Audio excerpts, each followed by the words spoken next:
Sesaat lagi Anda akan menyimak Bincang Psikologi Keluarga. Berjasa ya Pak Wasmin. Ya kalau misalnya Allah dan Rasul itu mah wajib ya, itu mah karena emang dasar kita ya. Ini mah selain dari Rasulullah misalnya ada orang-orang termasuk saya Pak Wasmin. Dulu saya pahlawan saya waktu kecil ada seseorang ya, katakanlah inisialnya H ya. Nah saya waktu itu SD, kemudian dia melihat saya, bukan saudara sih Pak Wasmin, tapi selalu meminjamkan buku. Dan buku-bukunya itu apa sih ini dulu yang dipinjamkan, chicken soup gitu ya, motivasi. Sehingga waktu saya SD itu tiba-tiba saya terbayang saya harus jadi orang besar, dalam artian saya harus berpendidikan tinggi Pak Wasmin. Jadi dulu saya pengen pendidikan saya itu gimana caranya biar tinggi gitu ya, nggak yang misalnya karena di lingkungan Bu Lilis waktu itu cenderung yang SMA menikah gitu menikah, ya, gitu. anak gitu. Nah, waktu itu saya tidak tertarik untuk cepat nikah gitu, karena bagi saya pengen, nah itu bagi Mister katakanlah ya, Mister H ini bagi saya adalah pahlawan. Kemudian ada juga ketika mengajarkan kepada saya attitude, karakter, di mana sangat menghargai waktu, disiplin, ketika diundang misalnya jam 8 itu dicamkan kamu tuh harus jam 8 itu telat. Pak Wasmi, saya punya nilai Pak Wasmi misalnya jadi pembicara gitu ya. Jadi kalau janjian jam 8, datang jam 8 itu dianggap telat. Jadi kalau misalnya janjian jam 8 itu setidaknya 15 menit atau 30 menit kita sudah standby. Karena udah standby itu kita enak loh, bisa misalnya kalau jadi pembicara kita bisa mempersiapkan atau mau sarapan, kita lebih enak lah, nyantainya daripada di rumah nyantai ke sana buru-buru jadi stres, mendingan kita cepat ke lokasi, di lokasi jadi santai. Kemudian di kemudian hari juga ada ketika mau nikah juga dia pahlawan saya yang banyak memberikan inspirasi tentang keluarga. Jadi coba saya list Pak Wasmi, list gitu. Kemudian list itu nanti ini saya pengen mengkloning nih ke anak saya gitu, sehingga anak saya itu dapat inspirasi juga dari saya. Nah nanti tinggal ke selanjutnya setelah saya mengumpulkan ke poin selanjutnya yang akan kita bahas hari ini. Ya, sebetulnya ini menjawab siapa pahlawan dalam hidup kita, ini kenapa ada hubungannya dengan teknik mengenal diri sendiri. Ya, ini menariknya karena diri kita itu kan makhluk biososial, termasuk anak kita itu adalah makhluk biososial. Kenapa istilah biososial ini tepat dari psikologi ya? Karena memang kita itu bukan aja gitu ya. Kalau jari tangan kayak gitu ya selamanya akan orangnya kayak gitu. Kalau berdasarkan sidik dia nggak ada sama sekali kontribusi faktor genetis, nggak ada sama sekali. Jadi yang betul adalah biososial, gabungan dua itu.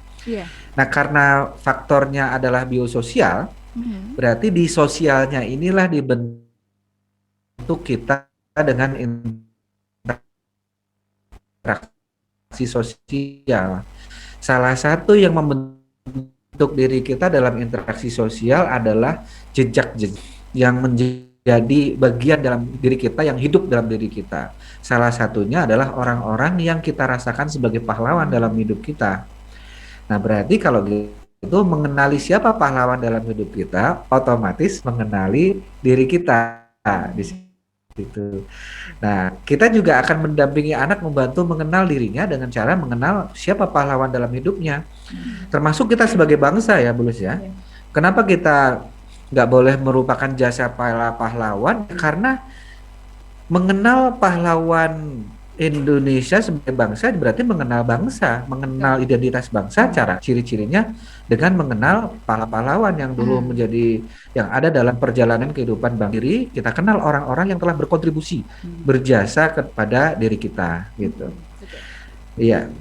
Kedengar bagus masih Teh Sarah?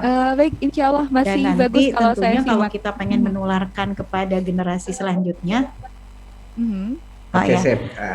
kita akan menularkan ke generasi selanjutnya. Kita melihat sifat apa sih yang terkesan dari pahlawan itu, Iya, gitu ya. betul. Kayak tadi saya sifat misalnya yang ketika kuliah di pahlawan saya itu terkesan dia tepat waktu, menghargai waktu, disiplin.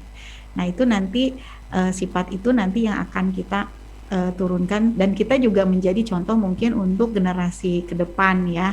Jadi kalau kita diundang, dibiasakan gitu untuk tepat waktu, karena ini Pak Wasmin, saya tuh sering ya, misalnya kadang panitianya begini, Bu, nanti ya tunggu pesertanya baru sedikit. Nah biasanya kalau yang mengundang saya sudah tahu Pak Wasmin. Kalau diundangnya jam 9, yang datang satu pun saya akan mulai. Karena saya lebih menghargai, saya akan memberikan apresiasi kepada orang yang tepat waktu. Masa orang yang telat ditungguin ya, akhirnya nanti imbasnya ke orang yang tepat waktu, udah besok mah ngapain telat juga, wong juga ditungguin, ngapain tepat waktu juga, wong juga nungguin yang telat. Betul. Wong juga nungguin yang telat, akhirnya besoknya telat Pak Wasmin. Nah iya, itu. betul. Kalau acara jam 9 mulainya jam 9:15 karena belum pada datang, berarti lebih dihormati yang telat ya, berarti ya. Iya. Harusnya kan kita menghormati yang tepat waktu. Makanya ketika jam 9 ya kita mulai jam 9. Artinya kita menghormati yang tepat waktu. Meskipun satu orang, dua orang harus kita mulai. Nah, yang menarik adalah dari mana Bu Lilis punya model kepribadian seperti itu atau mindset seperti itu. Ternyata ada pahlawan dalam kehidupannya yang membekas sehingga sifat itu tertiru secara otomatis, nggak dipaksa ya, tulis ya, nggak dipaksa gitu. Dan dahsyatnya orang ini malah hanya memberikan teladan aja kan. Kadang juga yang kita bahas kemarin tuh teladan tidak cukup aja ya Pak Wasmin, ada yang namanya emulasi ya, emulation. Jadi, nah ini dahsyatnya ini orangnya ya mungkin dia karena emang sudah terbiasa, nggak harus yang lain ngikutin, tapi itu dahsyatnya ke kita itu Pak Wasmin. Apalagi tadi contoh yang Mr. H tadi dalam kehidupan Bu Lilis, kalau tadi kan yang disiplin dari dosennya, ya istilahnya kan kalau dosen ya dibayar lah gitu ya. Ini yang Mr. H ini saudara bukan, dosen tetangga, bukan, hanya tetangga yang tidak dapat. Tetangga juga sebenarnya yang jadi tetangga itu adalah dia itu punya saudara tetangga saya. Jadi tetangga kalau, jauh sebetulnya. Iya, jadi kalau misalnya dia main ke rumah kakaknya, terus ngelihat anak kecil gitu, dan waktu itu saya yang emang seneng baca gitu, mungkin dia melihat, akhirnya dipinjemin buku, sok ini baca, terus nanti ditanya udah selesai belum bacanya, udah diganti lagi.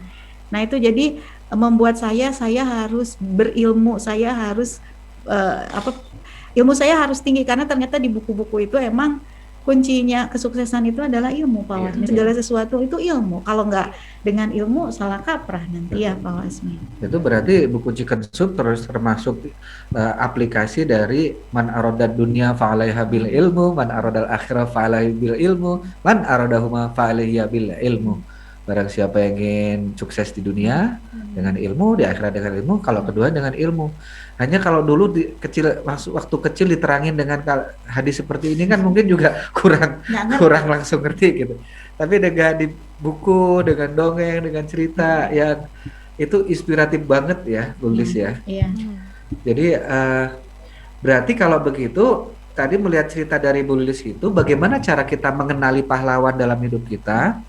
Bisa jadi bahkan pahlawan itu lupa namanya loh, bisa jadi gitu.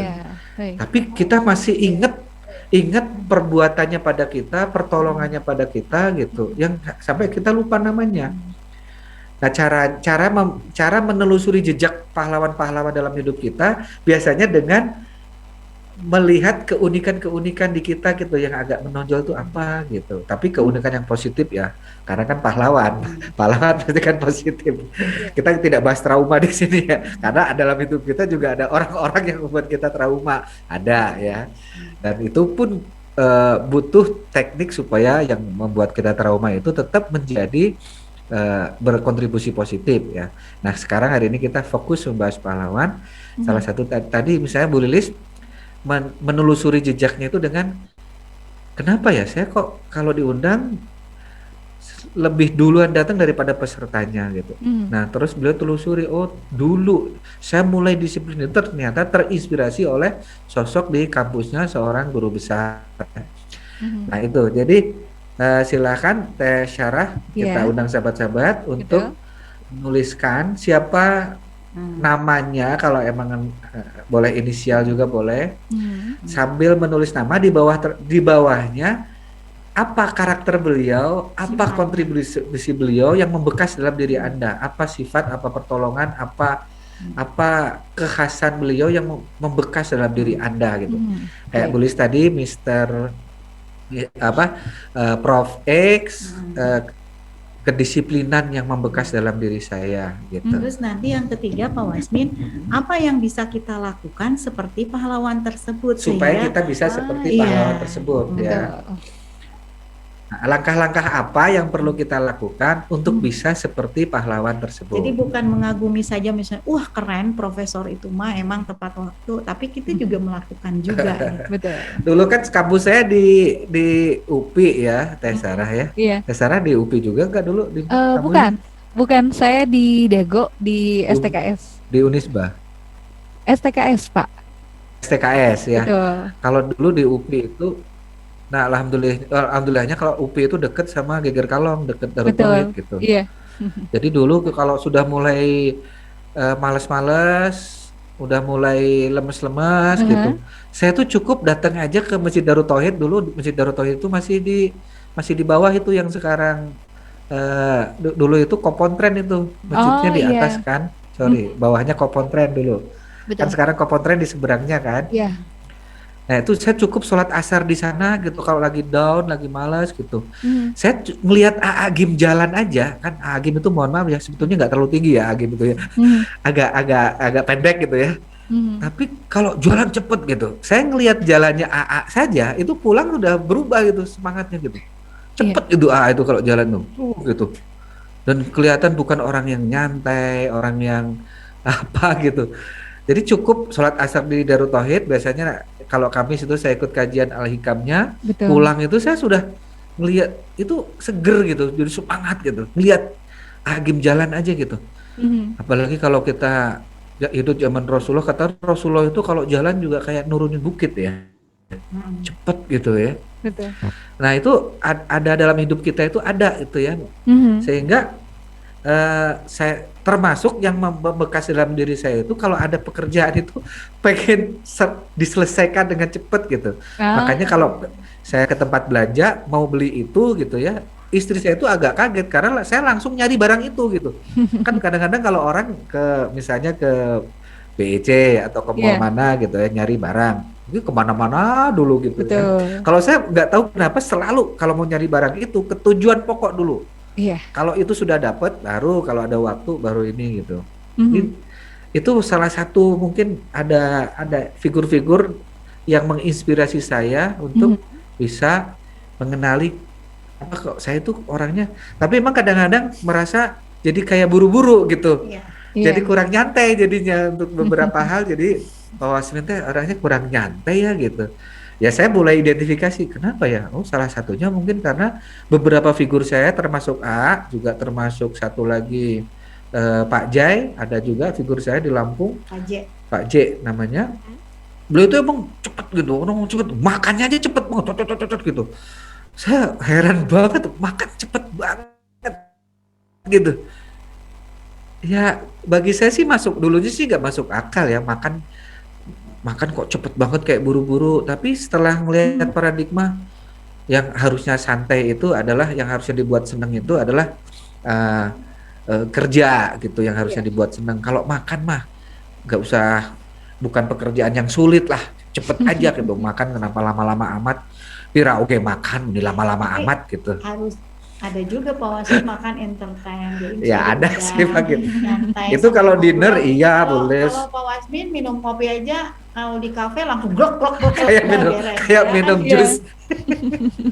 Ya kalau emang acara candlelight dinner ya iya sih memang bosan. Ini kan makan ya, makan jam siang, jeda cuma 1 jam, belum sholat, belum ini, Betul. ya makan aja pakai lama.